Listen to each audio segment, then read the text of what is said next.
Well, after a little hiatus, I am back to talk a little bit more about the diets that I am pursuing to deal with my MS and now epilepsy or seizure disorder, possibly caused by the MS, probably caused by the MS. So what happened was, just to give a little recap, when I was diagnosed back in 2011, I pretty much immediately started on the Wahls diet. That was the original diet. There were no levels back then. And I stayed with that one as best I could for a good couple of years. It was difficult though, because I found that trying to keep up those 9 cups of vegetables, preferably organic, which is crazy expensive here and hard to find, and just the general difficulty of it over time became a little bit much for me. So what happened is I still maintained some of the things like no sugar, no gluten. For a long time I was totally dairy free. I went back and forth between whether or not I should have egg. There were things that I had to play with for myself, for my health, and for my finances and everything else. So I kind of stayed with that to a degree for quite a few years. And then I thought that it was going okay, but then a couple of years ago, just about 2 years ago, I started having seizures. Not many, but every now and again I would have a seizure, and we didn't know why. So the next thing for me to do, of course, was to start looking at diet. So the first thing I did was I really went back to keto, which I have done before as sort of my own variation of Wahls, and I did Atkins years ago. So I'm very familiar with low carb and keto. So that was not too hard for me to do. Unfortunately, I did eventually have another seizure even on keto. So I wasn't as excited about that one, although I do highly, highly recommend it for anybody who's having seizures because, it's worth a try and it does help a lot of people. So from there, I eventually moved back into a different direction and decided to go full bore onto the Best Bet diet just to compare and see what it might do for me.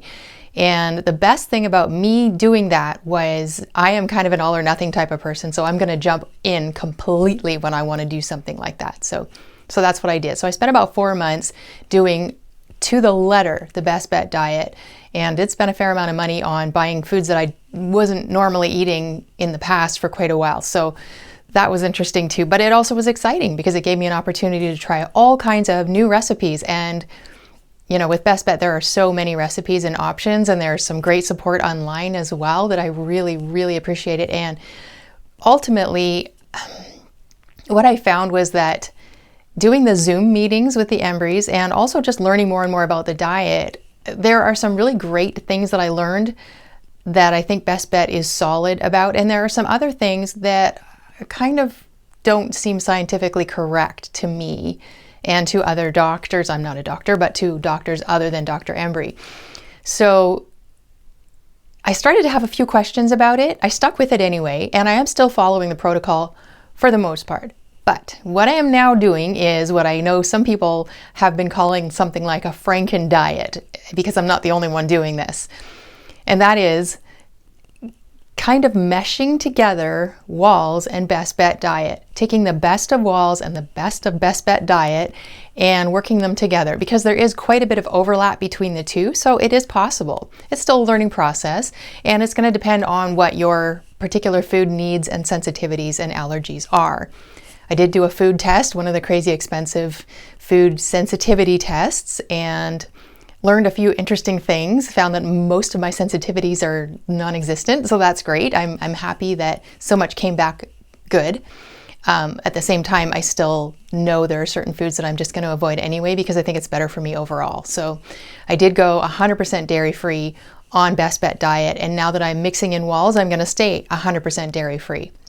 So we'll get into that a little bit more. What I want to do today is give you some pros and cons of Wahls and Best Bet and my overall thoughts on how they work and how they work for me and how they might work for you. So here we go. For Wahls, we'll start, and let me read you some pros. Wahls recommends healthy oils like coconut oil and ghee, and strongly recommends avoiding cooking with any unsaturated oils like olive oil, because the unsaturated oils like olive oil increase omega-6 when you cook with them, which is highly inflammatory. So not a good idea. I have always appreciated this about Wahls, and I have tried to follow that protocol all the way through since my diagnosis. She has a strong focus on eating healthy fruits and vegetables, which is great, preferably organic if you can.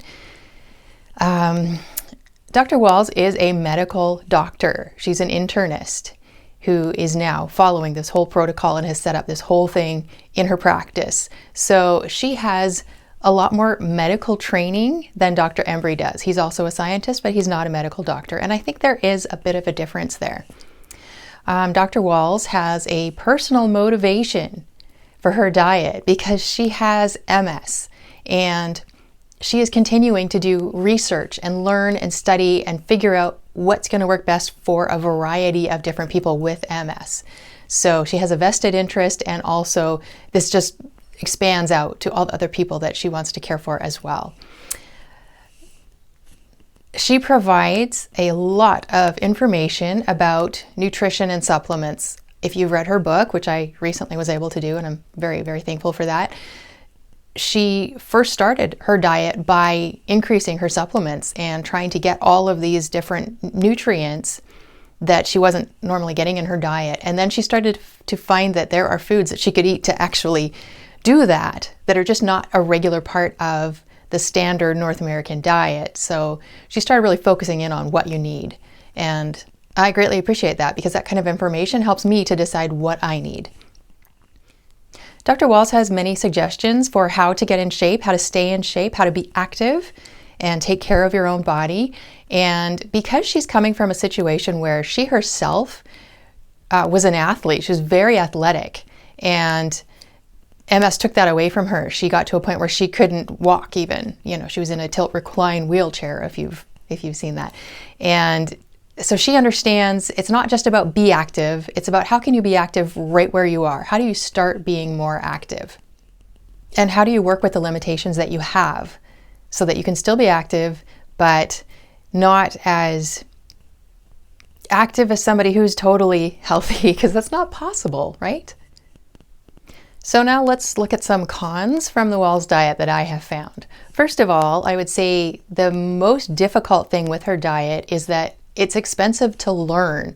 It's not even just expensive to do, that is also another con, but it is expensive to learn. In the early days, you could learn a lot online from Dr. Wahls. She was more interactive with the online community of MSers who wanted to learn her diet.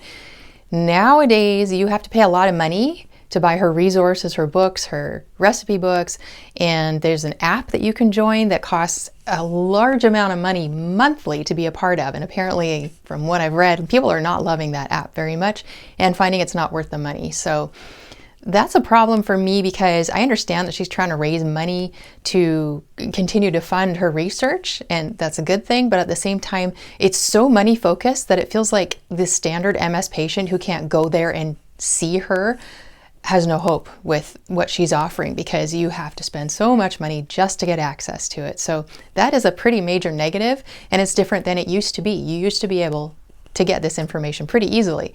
In fact, there used to be a forum on her website where people could submit recipes. And I was one of the people who submitted recipes, and I'm pretty sure she's used at least one of them in her future publications, which is great. I have no problem with that. I shared it freely.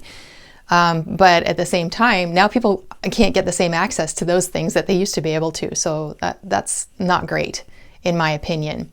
And then, like I said, too, the food itself that you need to take is expensive. Ideally, you're supposed to be doing all natural, grass-fed, free-range, and all organic and all that kind of thing. And realistically, for a lot of us, that's not fully possible. I think all we can do is try our best. But otherwise, to stay on that for a long term, like for me right now, I am doing all organic, and our bills have gone way up just from doing that. And so I don't know how long we can fully maintain that.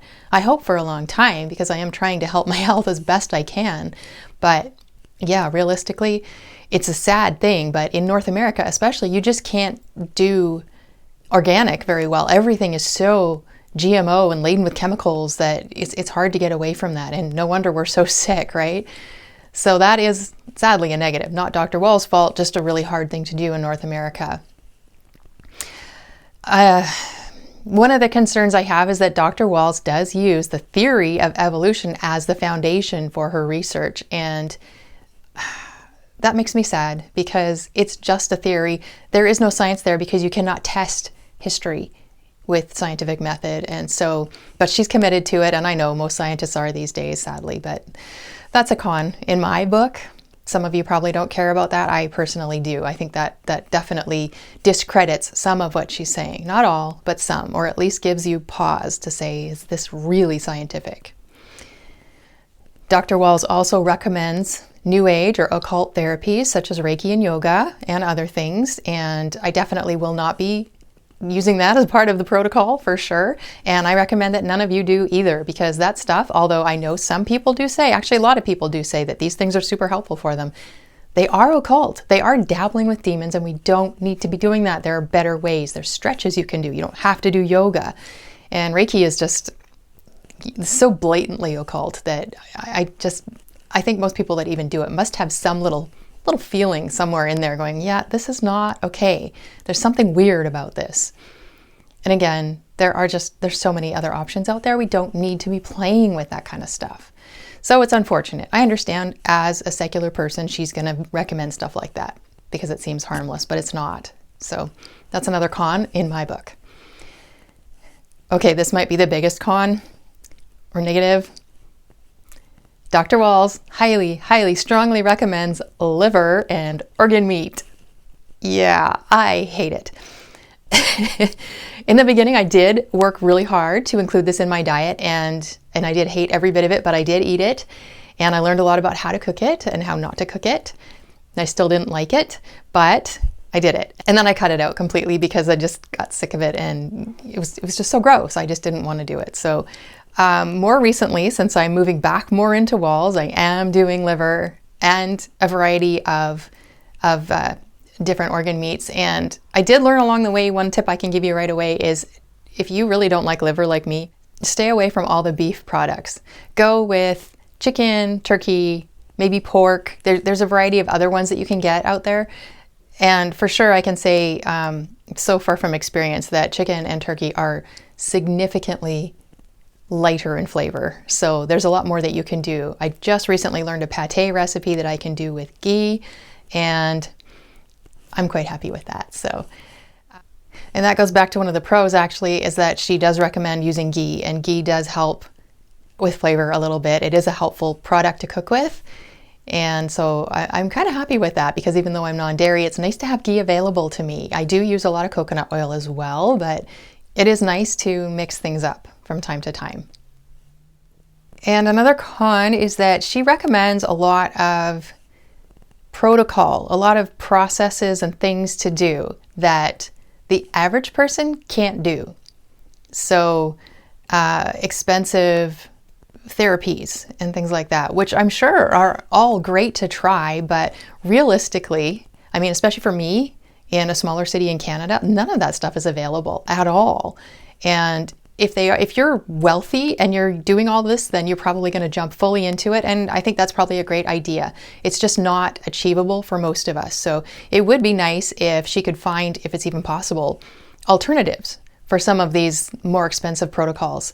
They're not diet related. They're more related to other kinds of things that you can do to help yourself. Things like red light therapy.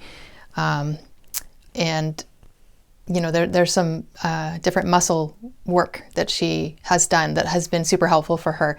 And again, that sounds great, but is just not realistic for some of us to even get access to. So that, in a way, is kind of a con. There's maybe hope that it could be better down the road if she was willing to kind of look at that angle. But at this point, I have to just write a lot of that stuff off because it's just not possible. Another con that I have noticed is that she doesn't seem to mention, from what I've seen and heard, she doesn't mention limiting sodium intake. Now, I understand when you go full keto, you do need to have a fair amount of sodium because you need to be really careful of keeping your electrolytes balanced. So that's a little bit different. But in general, she doesn't really say that you should go low sodium. And so I didn't pay attention to that. And personally, I think that might be a factor in my whole seizure trigger situation. So I think that would have been something maybe that she could have spent more time on. Now, certainly things like going to sea salt or pink Himalayan salt, that kind of thing certainly is important. Definitely. I think we can all agree. You're going to get way more minerals and you're not going to get all the processing junk that you get in regular table salt. So that would be a good thing. But she doesn't seem to say, keep your salt to a minimum or anything like that. So I'm going to put that as a con. Another thing I've noticed is that she does not put any emphasis on consuming olive oil. She's not against it, but she doesn't encourage it either. She does say that it should be, if you're going to have olive oil, it should not be heated because you don't want those extra omega-6s. So I do appreciate that. But it does seem that studies are showing olive oil is really important for brain health. And so I would think it should be more encouraged by Dr. Wahls. So I'm going to list that one as a con as well. Okay, let's move on to the Best Bet diet and look at some pros and cons as well. So the first pro that I really appreciate is that it's 100% free, everything. You can talk to them for free. You can download the book, or you can order the book, and you can get a nice long list of foods, pros and cons, and recipes, lots of interesting recipes. And there are even more recipes available. There's a lady, her name is Jan actually, and she has done her own recipe book, and she offers that for free to people too who are just, she's not a scientist or anything, she's just a good cook, and she knows lots of great recipes that are always Best Bet diet compliant. So there's just a ton of options there available, and they make themselves so available to help you too. You can just send an email off to them, it's great. The next pro I would say is that Dr. Embry does recommend going low sodium, and I really appreciated learning this in the beginning of going Best Bet diet, because I had been including a lot of salt in my diet prior to going to Best Bet diet because I was being investigated for some heart conditions such as POTS or VVS, and both of those tend to recommend that you increase your salt intake. So I was actually recommended by a doctor to go ahead and do that just to see if it might help. So in the meantime, it didn't help, first of all, because I don't appear to have either of those. I do have some heart issues, but they're not specifically those ones that we can tell anyway. So it was worth a try, but in the end, it might have actually done more harm than good for me personally. So low sodium is an important one that I am going to hang on to. Overall, I would say that Best Bet diet has more food options than Wahls does. Wahls is a little bit more restrictive, and therefore I would say a little bit more expensive, although Best Bet can be pretty expensive as well if you're going all organic. Like Wahls, another pro is that Best Bet diet is heavily focused on fruits and vegetables, organic, healthy, raw especially, but cooked as well, fruits and vegetables. And they do also, like Wahls, they recommend lots of leafy greens, and generally of the fruits you want to stay on the lower glycemic index of fruits. So berries, for instance, are more recommended if you're going to do fruits.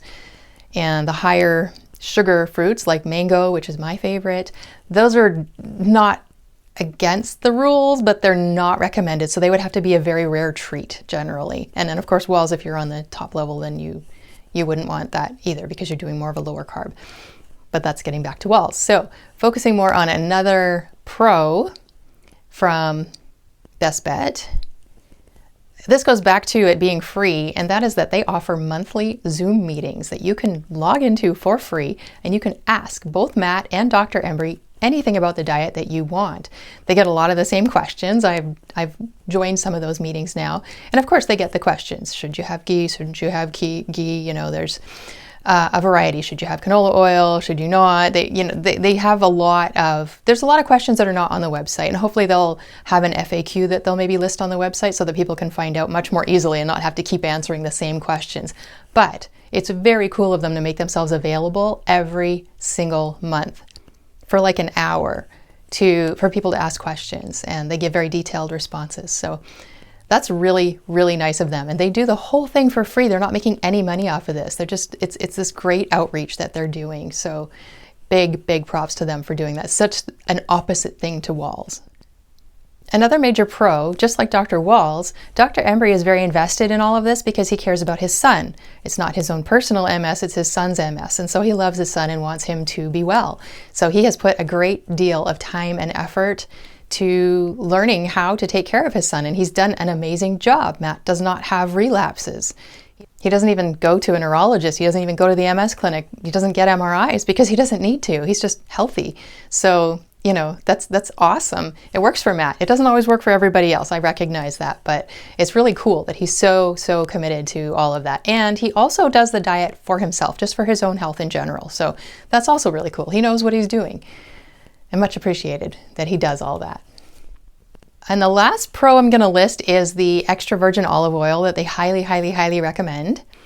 I think that's a great idea, and it is recommended for brain health because we have MS, and that's in our brains and our central nervous system, and we need to be taking care of that. So I have increased my olive oil more on Best Bet than I did on Wahls, and I think that's a good thing. I've also even shopped around, tried to find some actually really nice olive oils because I'm not a big fan of it really, but it is something I can work with. So that I think is a good thing. Now, I disagree with him thinking that you should cook with it. I did try doing that for a while. I don't think that's ideal, but I'll get into that a little bit later. Now let's get into some cons with the Best Bet diet that I have found along the way. One is that the food, again, like Dr. Wahls' diet, is expensive. So if you're doing all grass-fed, organic, and all that kind of thing, you're back into the same problem. And like me, the Embreys are also in Canada, although they're in central Canada, I'm on the west coast. So they know that some of these things can be difficult. There are some things they can get that I can't, but then it can be completely different than people who are in the US or people who are in the UK or Australia, New Zealand. You know, there's just different options available, and so that can make it difficult. But overall, I think it can be pretty expensive just to maintain the diet every day. I would also list another con as what I've noticed is that he is using, primarily, from what I can tell, he's using a lot of research from people like Dr. Swank and Dr. Jelinek, who are proponents of the very low-fat diet.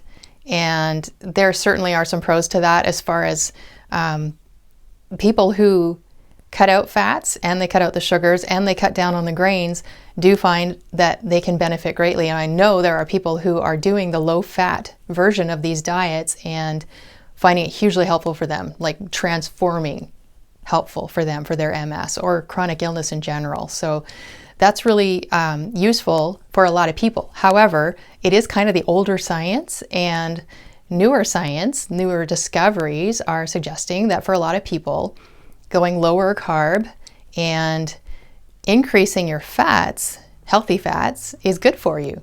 Everybody across the board agrees trans fats are a bad idea, so we don't even have to worry about that. But the question really comes down to saturated fats. And having spent so much time learning Dr. Wahls' protocol, I'm still inclined to believe that the saturated fats are the best thing to cook with. And I'm kind of going with that because they're more stable, and I find them just far more useful. You know, they cook things so much better. It makes it nicer, it makes it tastier, and it's just because it's more stable. You're less likely to burn anything, which also could be bad for you. So I'm still in favor of the saturated fats within reason. And that's not something Best Bet is about because they're more committed to the low-fat diets that have been tested and used for decades, and that's fair, but also maybe are not the best scientific option that we know of right now. That's my opinion. And some of you might say, oh no, the low fat is the way to go. And if it works for you, then I 100% recommend it. For me, I think for just feeling full, for instance, I don't do well on a higher carb, lower fat diet. I just feel hungry all the time. I want to eat more and I gain more weight. And I just generally don't feel as well. My blood sugar is not as stable. So I think for me, probably the lower carb, higher fat diet is the way to go. Within reason. I can't go crazy on this either, so we'll see. I have to play around with how much keto I want to do or not. Another con, just like Dr. Wahls, Dr. Embrey uses the theory of evolution as his foundation. So again, that makes me question his science. So again, some of you might agree with me, some of you may not, that's fine. One of the biggest cons that I came across that actually made me start looking into Wahls again was that Dr. Embrey actually recommends the use of canola oil. Canola oil is high in omega-6, which is very inflammatory and very bad for you. So I was kind of shocked, and I asked him directly, do you recommend canola oil? And most diets don't, and why? And his response was that as long as you don't cook with it, as long as you don't heat it up, it should be fine. But the problem is that canola oil, to be processed, is highly heated, which means it already has high omega-6 in it when you get it from the store. So I personally would say no thank you, absolutely no canola oil. And it is such a big part of the diet as far as products that you're buying, like your vegan margarines to replace butter and that kind of thing. If you cut all of that out, suddenly you are very restricted in what you can eat. It's in everything. I recently bought last year, I had bought some pumpkin seeds because pumpkin seeds are delicious. And I look at the ingredients, oh look, there's canola oil. Why do we need those? I can make them myself without any canola oil, or any oil really. So that was a bit of a red flag for me that maybe I'm not going to take him at his word for everything scientifically. That's just where I'm going.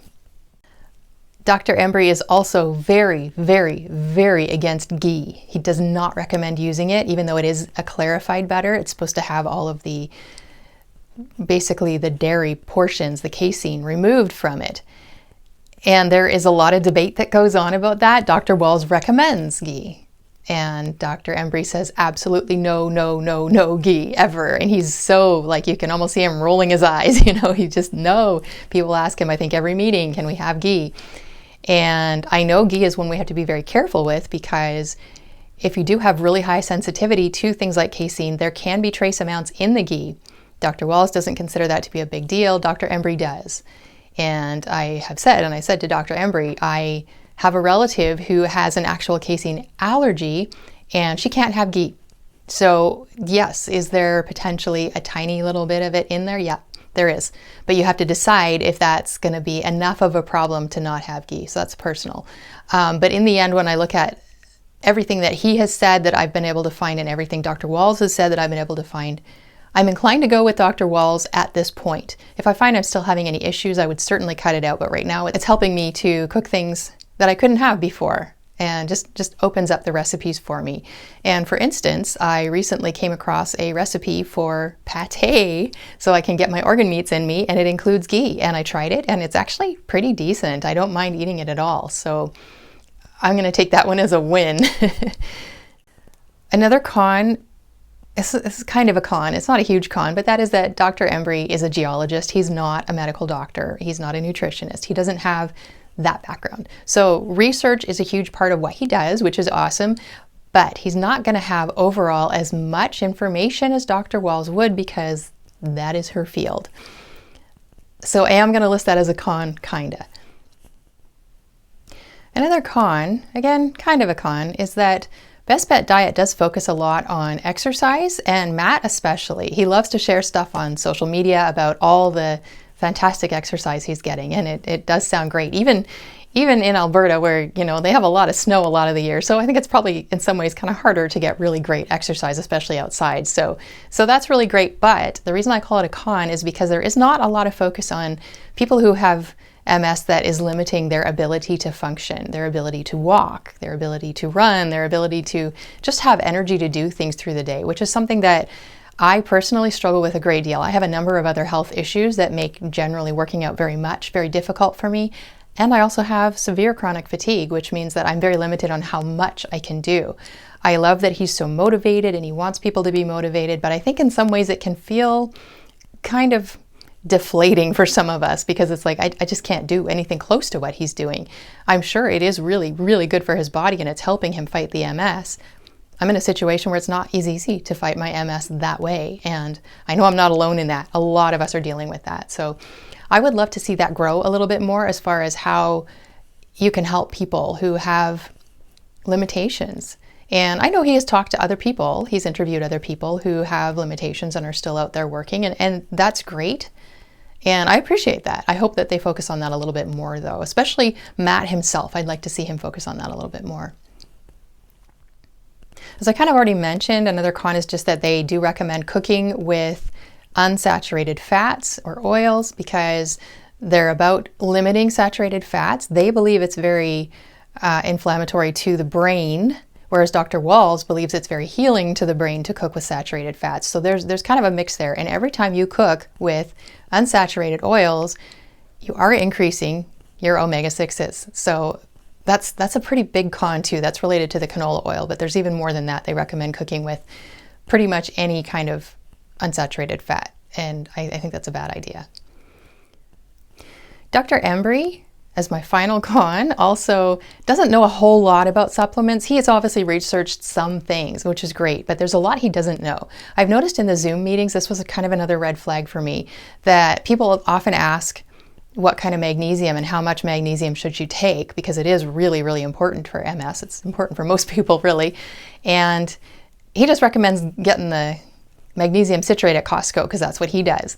Well, although that's fine and that's good, and it is actually a very cost-effective way to get some magnesium into your diet, he doesn't seem to know about the differences in different kinds of magnesium. And in fact, citrate is the one that is the least absorbed into your body. So it's great if you're constipated because a lot of it just goes straight into your bowels, and that can help that. That's great, but it does not help your muscles as much as it could, and also doesn't get through the blood-brain barrier like L-threonate does. There's different ones that help better with muscles, brain, and everything else. So that is something that I would love to see him research more so that he can give a little bit better recommendation. I know he's still going to be able to say, well, this is not his specialty. He's not a professional in that area. But at the same time, just recommending citrate is a bit limited, and I found that a little bit disappointing. Not a big deal for me because I've already done my research, and I already know I'm taking like 5 different kinds of magnesium, and that is expensive, and I'm quite sure he doesn't want to recommend everybody spending their entire budget on magnesium either, but it is a good idea.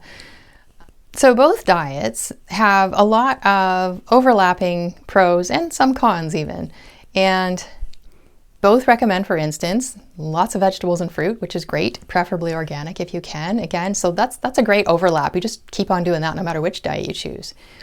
And really, shouldn't we all be doing that anyway? I mean, generally, it's just going to be a whole lot better for your health than, going out for a Big Mac, right? So they both recommend also that you cut out gluten and dairy, and that you cut out most sugar from your diet. And of course, they recommend that you cut out everything that you have an intolerance to. That's actually a pro I'm going to add to, well, both of them really, that they both recommend getting your food sensitivities tested. And I went ahead and did that, so I'm very happy with that. And I think that does help you to understand what you can have and can't have. It's not perfect. You still have to pay attention to your body and see what things you can have and not. For instance, my food sensitivity test did not show potato as a problem, but I know for me personally, it is a problem. So I'm still not going to eat it, even though it says you can. Now, it's possible my sensitivity has gone away because I've been potato-free for so many years, but I don't need it, so I'm just not going to bother. And it's possible that it maybe should have showed up on the test but didn't for whatever reason. So they are a good idea to get if you can. They're not cheap, though. But a lot of people do have allergies or sensitivities to things like nightshades and eggs, and just a variety of other things that you wouldn't normally think of. I mean, who thinks of potato, right? That's one I had to figure out for myself because it's just not suggested as one that you need to get rid of. Personally, I also recommend, and this is within the range of both diets, and that you should cut out sugar completely. I was a total sugar addict and I cut it out almost 12 years ago now, and I can't imagine ever going back to having sugar in my diet. I just made so many improvements, not just to my MS, but to my overall health, to my teeth, to everything, to my blood sugar levels. So they say to keep it very low. For me personally, I would say just get rid of it completely if you can. It does mean reading all the labels, but then you have to do that pretty much with both of these diets anyway, and I've always had to with my own sensitivities. So learn to read those labels, learn to read every ingredient and to interpret those ingredients. Like dextrose is sugar. You need to learn that. Dairy is listed as whey and casein and a whole bunch of other things. So you got to watch for all of that kind of stuff. And it does mean some research and some learning, but you can get the hang of it. Now I'm pretty quick. Even my husband is pretty quick at just reading through a list and deciding whether I can have it or not. Both also recommend that you cut out legumes, and I wasn't doing that very well. In fact, when I did have my first seizure, I did have a fair amount of peanuts in my diet. So that had to go, and it's fine. I don't really miss them that much. I did enjoy them, but I don't need that in my diet. So it's a good idea. So I did 100% just as Best Bet diet requires, got it all out of my diet. There's no legumes in my diet anymore, and I am planning to not include them. Both diets also recommend keeping grains to a minimum, obviously no gluten. And for a lot of us like me, oats are definitely a no. And I know there are oats that are called gluten-free oats. There's still some controversy on that, but for some people that is a possibility. For me, oats are actually a major intolerance for me. Even though I haven't had them for decades, I still came back tested as it being a high flagged item. So I know oats are not a possibility for me. So generally they do recommend that you just focus on whole foods, fruits, vegetables, and meats, and all the healthy stuff, and nuts. Actually, both diets recommend, as long as you don't have an intolerance, that you can eat some nuts. You shouldn't go crazy on them, but they are recommended, and I appreciate that. So like for milk, I do almond milk, and I was doing cashew milk, but it had legumes, so now I'm on to almond milk, and it's fine. I like it, so it works fine. There's lots of things you can do. In fact, I have a frother that I got for Christmas, and I love it. I froth it every day, so it really works great when you're doing a hot drink. Best Bet diet does allow for more of the grains other than gluten, and that does give you a lot more options, but it also means that your carb count is going to be higher. So I'm kind of mixed there. I'm sort of trying to use up my higher carb ingredients that I've bought, the different kinds of flours that I picked up. And then I think I'd like to wean off of those and move more towards Wahls, which is more of a weaning off of all the grains overall. And moving as you change levels, you start off with, don't worry too much about the grains as long as it's not gluten, and then it slowly moves into just have grains, a little bit during the week, and into eventually just cut them out completely. So I think that's probably going to be healthier for the average person to cut them out, but it's also nice that you have options and you can play with it. So some weeks I have more and some weeks I have fewer. Now, as I said, both diets do recommend that you cut out legumes, but they also, for people who are vegan, they do say, of course, you're going to have legumes to get your proteins in. They do give you some ways to do that as healthfully as possible. It's still not recommended, but if you absolutely will not go into eating meat or fish or anything like that, then you're not going to get your proteins without legumes. So they recognize that, and I think that's important for people who are. I'm not vegan, but for those who are, it's nice that they have those options. So both diets have the suggestion in them that you should start feeling a whole lot better. For some people, it's within days, weeks, months, and for some, I think it's got to take years. For me, it's got to take years because I really haven't noticed any huge improvements for me. On the other hand, other than these occasional seizures, I am very stable and have been for years. So I'm not having constant relapses. I'm not in progressive stage. So how well it works for each person really depends. And I think there's a lot of other things in the lifestyle that matter, like how much alcohol you're consuming, or what your toxin level is, what kinds of bacteria you might be fighting. There's just a ton of stuff that can be factors here. So diet is one factor, and I think it's a really important one. And I do think it should be the first response to an MS diagnosis is to get into a healthier diet. Don't get me wrong. If you have just been diagnosed with MS and you're overwhelmed with it all, and especially if you're diagnosed because of a really severe relapse that you're in, it's totally understandable that you're going to jump right into whatever drugs the doctors are going to be pushing and pushing and pushing you to take, and they will. So if you feel like you need to say no, then you should say no. If you don't want steroids, don't take steroids. They're not for everything, and they're not for everybody. They can have temporary help for things like optic neuritis. You want to protect your optic nerve so you don't go blind even when the flare disappears. But at the same time, if you feel like you can't do, a lot of people can't do steroids because they're really bad for you. Sometimes they're necessary, sometimes you can get away from them. And then of course there's the disease modifying treatments or drugs that I am not a fan of, that I've had to very seriously consider, and I have been heavily coerced to try and take, to a point where they're saying if you don't take them, then I'm not going to see you anymore. I've had multiple neurologists do that now. So I have to push back and say I need to defend myself and take care of my health.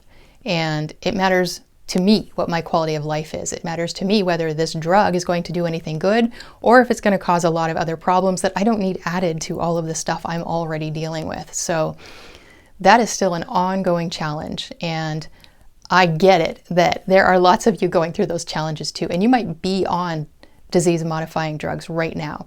And if you are, I don't judge you for that at all. That's life. We all have to make our decisions, and especially because we're supposed to be able to trust our doctors to do what's best for us. Unfortunately, I do find the majority, not all, but the majority of naturopaths are more interested in pushing the drugs than they are in taking care of you. That's not all of them, but it is quite a majority from what I've seen.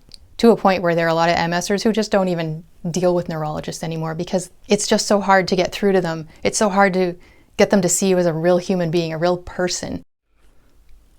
Okay, I am back.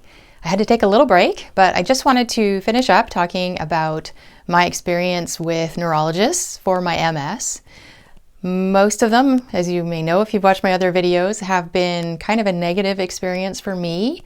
I have felt that many of them are kind of arrogant and condescending and disrespectful at times. At times very disrespectful, actually, because if I don't want to just take their medications, then I am a bad patient and they don't want to deal with me anymore. So that's kind of a situation I've had to deal with a few times. I have had some other good neurologists and even some good MS neurologists, just not very often. So my current situation is still very frustrating and I'm having a hard time trusting anyone at this point. The medical system is an absolute disaster here in Canada right now, especially on the West Coast. So the idea of putting myself in their hands is just, it's kind of scary, you know, like I haven't had them earn my trust at all. It's quite the opposite, actually. So if they don't respect me, I don't really respect them either. And do I want to actually submit to what they want to do to me? No, I really, really don't. So that is why I wanted to talk about diet today. If you're taking DMDs, like I said, that's your choice and I totally respect that. If you're not, you're more in my situation and you're probably just trying to find your way through like I am. So that's why I wanted to say my little Frankendiet is an option, I think, for some people. Everyone's different, right? So if you feel like it was working for you, then great. If you might need to change some things, then that's fine too. There are things you might need to cut out, like nightshades, or things you want to add in, like there maybe are some legumes that you have no problem with, and so you don't mind adding them back in. I'm going to stay hardcore on that stuff because I just want to make absolutely sure that I'm getting these big lesions to settle down so that hopefully I don't have to be coerced into taking medication that I don't want. So that's kind of my situation and my thoughts on it. I hope it's helpful to you. If you are taking any of the other diet options instead, or if you've got some mix of them with what I'm doing, if you're doing AIP or any of the other chronic illness related diets, then I would love, love, love to read about those in your comments, how they're working, what things you found helpful, what kind of herbal treatments or vitamin supplements, anything like that you're finding really useful, because there's just lots of good stuff like that is hit and miss for each person as well. So I love to hear what other people are doing, because a lot of it has been trial and error for me. And then when I read about somebody else doing something and then I read about several other people doing it and I look into it, then sometimes it's worth trying. And sometimes that has been super helpful. Other times it's kind of been a waste of money, but like I said, trial and error. So that's where we are right now, and I'd love to keep on doing follow-ups. I'd also love to share maybe some recipes of things that I'm trying and things that have become kind of my go-to for regular foods, because I do tend to get kind of in a habit of eating a lot of the same foods or the same types of meals. So always looking for new suggestions as well, though. So I hope that was helpful to you, and look forward to your feedback. And of course, all the usual, like, subscribe, share, all that fun stuff. And I hope you have a wonderful day, and God bless.